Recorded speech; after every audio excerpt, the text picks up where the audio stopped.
Praise the Lord. जय मसीह की। आज का नया दिन अक्टूबर 20 तारीख मंगलवार की सुबह का शुभकामनाएं। परमेश्वर के वचन से परमेश्वर हमें आशीर्वाद दे। आज के वचन के मनन के लिए हम पढ़ेंगे नीति वचन और उसका 21 अध्याय 17 आयत। जो राग रंग से प्रति रखता है वह कंगाल हो जाता है, और जो दाख मधु पीने और तेल लगाने से प्रति रखता है वह धनी नहीं होता। परमेश्वर का वचन कहता है जो राग रंग से प्रति रखता है। राग रंग का मतलब है मोह शोक से प्रति रखता है। मोह शोक आज के मनन के लिए हम आज के विषय है मोह शोक के बारे में हम जानना चाहते हैं कि मोह शोक से जो प्रति रखता है उसके लिए परमेश्वर का वचन क्या कहता है। वह कंगाल हो जाता है, और दाख मधु पीने से और तेल लगाने से प्रति रखता है वह धनी नहीं होता है। मोह शोक का जीवन जीने के प्रति रखने वालों को प्रभु क्या कहता है, वह कंगाल हो जाता है। मोह शोक मतलब आनंद से प्रेम करने वाला, आनंद को प्रेम करने वाला व्यक्ति को परमेश्वर का वचन क्या कहता है, वह कंगाल हो जाता है। फिलिपियो 4:4 में हम इस प्रकार पढ़ते हैं। फिलिपियो की पत्री 4:4 में परमेश्वर का दास पौलुस इस प्रकार से फिलिपियो की कलीसिया को लिखता है कि प्रभु में आनंदित रहो, और मैं फिर कहता हूं आनंदित रहो। और परमेश्वर का वचन कहता है कि मुझसे मांगो और तुम्हें मिल जाए, और तुम्हारे मांगने का आनंद पूरा हो जाए। और यूहन्ना रचित सुसमाचार 15 अध्याय 11 आयत में परमेश्वर का वचन कहता है, यीशु मसीह कहता है कि मेरा आनंद तुम में बना रहे, मेरा आनंद तुम में बना रहे ताकि तुम्हारा आनंद पूरा हो जाए। जीवित परमेश्वर का वचन कहता है कि मेरा आनंद तुम में बना रहे। यीशु मसीह कहता है मेरा आनंद तुम्हारे अंदर होना चाहिए, मेरा आनंद तुम्हारे अंदर हो कि ताकि तुम्हारा आनंद पूरा हो जाए। पर इसका मतलब है कि परमेश्वर का वचन के संगति में, पवित्र वचनों के द्वारा और पवित्र लोगों की संगति के साथ में जो आशीष हम प्रार्थना करते हैं, जो आत्मिक आशीष को हम पाते हैं, उसमें हमें आनंदित होना है। पवित्र वचनों के द्वारा, पवित्र लोगों की संगति के द्वारा जो आत्मिक आशीष हमको मिलती है, उसमें परमेश्वर का दास हमको कहता है आनंदित रहो। उसमें तुम प्रभु के अंदर में, उस आत्मिक आशीषों के अंदर में, आत्मिक आशीषों की बढ़ोतरी में, पवित्र लोगों की संगति में और पवित्र वचनों के साथ में तुम आनंदित जीवन बिताओ। लेकिन आज दुनिया में हम देखते हैं कि दुनिया के अंदर में लोग दैहिक और भौतिक बाबतों के अंदर में, दैहिक और भौतिक चीजों के अंदर में आनंद को मानते हैं। जिसके पास दैहिक, जिसके पास भौतिक आशीष है, और उसमें जो चीजें हैं उसमें लोग कहते हैं कि मैं उसमें आनंदित और खुशी में रहना है। बाइबल में हम एक दृष्टांत के बारे में देखते हैं। लूका रचित सुसमाचार उसका 12वां अध्याय और 16 से 20 आयत में इस प्रकार से पढ़ते हैं। परमेश्वर का वचन वहां क्या कहता है। लूका रचित सुसमाचार 12 का 16 से 20 पढ़ेंगे।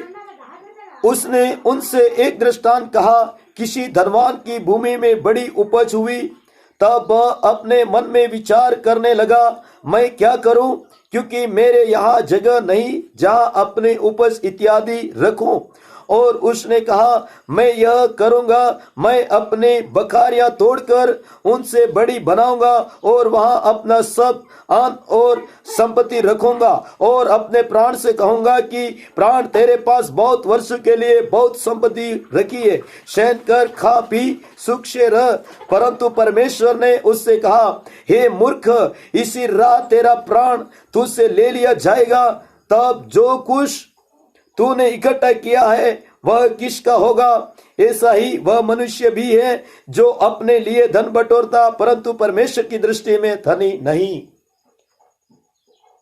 एक धनवान खेडूत, एक धनवान किसान है, वो सब कुछ अच्छा सा अनाज प्राप्त कर कर, और वो सोचता है अपनी मिल्कियत को इकट्ठी कर कर, अपने संपत्ति को इकट्ठी कर कर, वो कहता है कि इस साल बहुत कुछ पका है, बहुत कुछ इकट्ठा किया है, बहुत कुछ मिल्कियत को हमने इकट्ठा कर लिया है, इसलिए छोटी बखारियों को तोड़कर मैं बड़ी बखारी बनाऊं, जिसमें उसमें कई सालों से रहेगा और मैं खाऊंगा और पीऊंगा और मोश और सुख और शैन और आनंद करूंगा। लेकिन परमेश्वर ऐसे मोक्ष सुख आनंद करने वालों को कहता है, हे मूर्ख, आज रात तेरा प्राण ले लिया जाएगा। वो किसका हो जाएगा?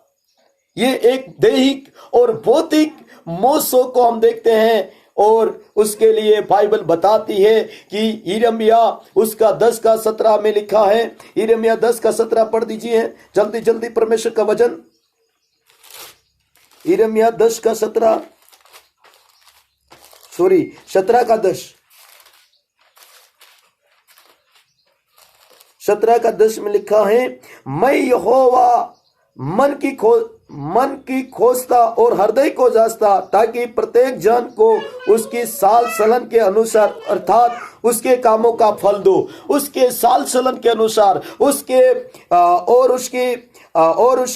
यानी कि उसके कामों के अनुसार उसको फल देता है। और उसने उसके मन में उसने ये विचार कर रखा, और उसका फल उसका साल चलन का अनुसार उसको उसी रात में वो मर गया।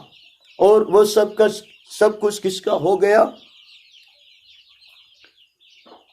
दुनिया का जो मोह शोक है, दुनिया का जो भौतिक और दैहिक मोह शोक में जीवन बिताने के कारण जीवन में लोगों को अशांति है।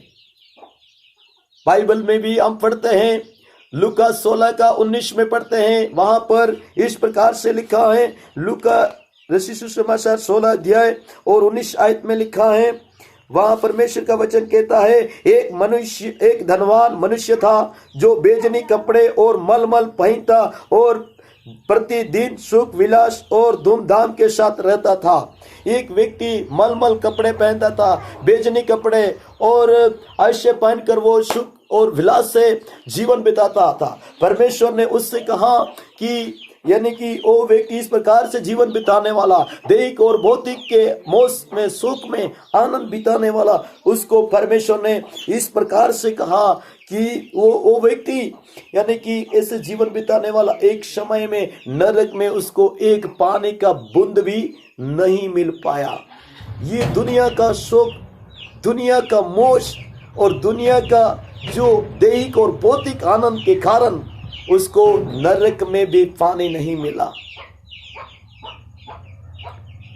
और हम प्रभु यीशु मसीह को ग्रहण नहीं किया, हम प्रभु यीशु मसीह को नहीं जानते थे। उस समय में हम पहले ऐसे ही जीवन बिता रहे थे, दुनिया के शोक मौज में, पाप के आनंद में, व्यसन के आनंद में, दुनियादारी के आनंद में जीवन बिता रहे थे। लेकिन अब हमें प्रभु को जान लिया, इसीलिए प्रभु का वचन कहता है, तीतुस 3 का 3 में लिखा है, तीतुस की पत्री उसका 3 का 3 पढ़िए।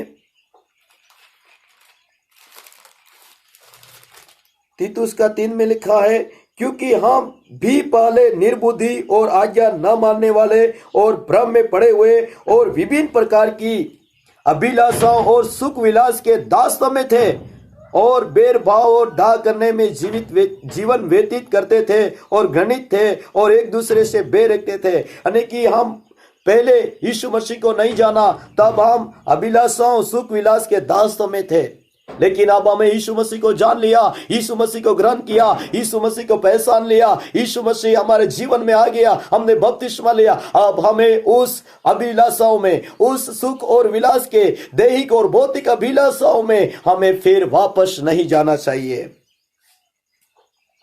बाइबल में एक व्यक्ति के बारे में हम देखते हैं, लूका रसी सुसमाचार 15वां अध्याय और उसकी 11 से 40 में पढ़ते हैं। एक उड़ाऊ पुत्र के बारे में लिखा है। उड़ाऊ पुत्र अपने पिता के साथ में आनंद को नहीं मनाया, अपनी माँ के साथ में आनंद को, उसके साथ में आनंद नहीं रखा, और उसका आनंद अच्छा नहीं लगा, और उसका भाई के साथ में, उसका बहन, उसका लोगों के साथ में उसको आनंद अच्छा नहीं लगा। इसीलिए वो अपने पिता की अपनी संपत्ति भाग का आने वाला सारी संपत्ति को लेकर दूसरे दुष्ट लोगों के साथ, दुष्ट दुष्ट मित्र के साथ में आनंद मनाने के लिए चला गया। आज मेरे प्रियो, अपनी पत्नी के साथ में हालेलुया पति लोगों को आनंद नहीं है, अपने माँ बाप को, अपने बच्चों से आनंद नहीं है, अपने हालेलुया लोगों को आज हालेलुया कलीसिया को हालेलुया पास्टर से आनंद नहीं है, कुछ पास्टर को कलीसिया से आनंद नहीं है, अपनी कलीसिया से आनंद नहीं है, लोगों को दूसरे लोगों के साथ आनंद होता है। लेकिन परमेश्वर का वचन कहता है ये व्यक्ति दूसरे के साथ आनंद मनाने के लिए गया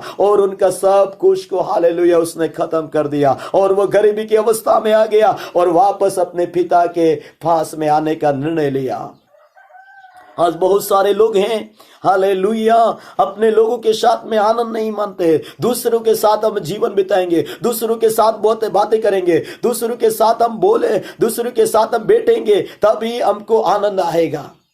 हालेलुया।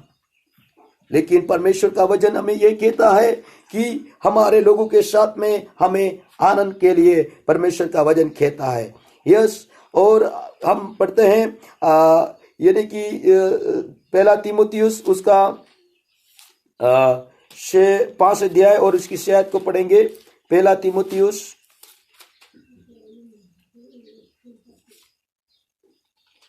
5:6, पर जो भोग विलास में पड़ गई वह जीते जी मर गई है। यानी कि जो भोग विलास में पड़ जाता है वो जीते जी मरा हुआ अवस्था में है। भोग विलास में पड़ना, हालेलुया, शारीरिक अभिलाषाओं में पड़ना और दैहिक और भौतिक सुख मोह में जीवन बिताना, वो तो जिंदा होने के कारण भी मरा हुआ अवस्था में है कर परमेश्वर का वचन कहता है। इसीलिए हम उस दुनिया यानी कि भौतिक और दैहिक जो मोह शोक आनंद से फिरकर हम हालेलुया परमेश्वर की ओर आ जाए। आमोस 5:6 के अनुसार परमेश्वर के पास आ जाइए। परमेश्वर कहता है तुम मेरे पास आओगे तो तुम जीवित रहोगे, तुम मन फिराओगे तो जीवित रहोगे। आज हमें इस दुनिया का मोक्षों से फिरकर वापस आने की जरूरत है। एक और आयत को पढ़कर हम प्रार्थना करेंगे। इब्रानियों 11:25 में लिखा है, इब्रानियों 11:25 में लिखा है, परमेश्वर का वचन कहता है इसीलिए कि उसे पाप में थोड़े दिन के सुख भोगने से परमेश्वर के लोगों के साथ दुख भोगना अधिक उत्तम है। पाप के थोड़े दिन हैं, पाप के थोड़े दिन हैं, इसलिए हमें पाप के थोड़े दिन का सुख लेने से इससे बढ़कर परमेश्वर के पवित्र वचनों के साथ में और पवित्र लोगों के साथ में, आत्मिक लोगों के साथ में, आत्मिक संगति के साथ में, परमेश्वर के साथ आत्मिक आशीषों के साथ में, आत्मिक आनंद के साथ जीवन बिताने के लिए हमें हमारे जीवन को समर्पण करें। आइए हम प्रार्थना करें, प्रभु इस वचन से आशीष देने पाए। हमारे महान सामर्थ्य जीवित अनुग्रहकारी परमेश्वर, हम आपके सामर्थ्य नाम को बहुत ही धन्यवाद देते हैं। आज के सुबह का समय के लिए परमेश्वर, आज के वचन के लिए धन्यवाद देते हैं। परमेश्वर पिता, आपका वचन कहता है कि दुनिया का भौतिक और दैहिक मोह शोक से तुम फिर कर हालेलुया परमेश्वर के पवित्र वचन और पवित्र लोगों के साथ में संगति करते हुए जीवन बिताओ। परमेश्वर हालेलुया प्रार्थना करते हैं। दुनिया में आज जगत में हम देखते हैं लोग दुनिया के हालेलुया दैहिक और भौतिक चीजों के साथ में जीवन को बिताते हुए आनंद समझते हैं। हालेलुया पाप का आनंद, व्यभिचार का आनंद और व्यसन का आनंद और हालेलुया कई प्रकार का हालेलुया सोने चांदी गहने का आनंद को लेकर लोग हालेलुया उसको मोह शोक में जीवन बिताते हैं। लेकिन परमेश्वर तेरा वचन हमें याद दिलाता है कि पवित्र वचनों के साथ में, पवित्र लोगों के साथ में और संगति कर कर आशीष प्राप्त कर कर और आनंद बिताइए। परमेश्वर हालेलुया पवित्र वचनों के साथ में, पवित्र लोगों की संगति के साथ में हालेलुया प्रभु जी आनंद मनाने के लिए प्रभु तू शक्ति दे, तू मदद कर, सहाय कर। परमेश्वर व्यभिचार के पाप में नहीं, व्यसन के पाप में नहीं, बुराई के पाप में नहीं, अंधकार के हालेलुया कामों के पाप में नहीं, दैहिक और भौतिक हालेलुया सुख विलास के अंदर में हालेलुया उसके आनंद में नहीं, लेकिन स्वर्गीय पिता तेरे अधीन में और तेरे वचनों के साथ में, पवित्र लोगों के साथ में जीवन बिताने का आनंद दे। परमेश्वर ऐसी शक्ति दे। परमेश्वर हमें मदद कर। प्रभु जी धन्यवाद करते हैं परमेश्वर, जो आज हालेलुया पाप के व्यसन के अंदर में, उस आनंद के अंदर में, दैहिक और भौतिक हालेलुया और शिशु के अंदर में, व्यभिचार और कई प्रकार के व्यसन के पापों के अंदर में उस सुख और आनंद में फंसे हुए हैं, यीशु के नाम से छुटकारा होने के लिए प्रार्थना करते हैं। यीशु मसीह ने हर एक को मदद कर और परमेश्वर पिता पवित्र वचनों के साथ में और परमेश्वर हालेलुया पवित्र लोगों के साथ में जीवन बिताकर आपके नाम की महिमा करने पाए। हम सबको बरकत और आशीष दे। आज का वचन सबके लिए आशीष का कारण बनने पाए, हर एक लोग के लिए छुटकारा होने पाए, सारे हालेलुया पाप के आनंद से आजाद हो जाए यीशु मसीह नासरी के नाम में। और परमेश्वर उनके परिवारों को, उनके खेती बाड़ी, उनके कलीसिया, उनके सेवगाई और उनका सारा कार्य काम में आशीष दे। जो काम रुका है प्रभु यीशु के नाम से खुल जाए और नई नई आशीष के साथ में, इन्हें बरकत के साथ में ओ तू इन्हें आशीष दे परमेश्वर, भर दे परमेश्वर, मदद कर परमेश्वर। हर एक जो बीमार है वो चंगा हो जाए, दुष्ट आत्मा से ग्रसित है छुटकारा हो जाए, सब प्रकार के पापों से, सब प्रकार के व्यसनों से, सब प्रकार के बंधनों से, सब प्रकार की अंदरूनी शक्तियों से वो छुटकारा पाकर आपका नाम का महिमा करने पाए। आशीष देने के लिए धन्यवाद, यीशु के नाम में मांगते हैं, आमीन। धन्यवाद। परमेश्वर आपको आशीष दे।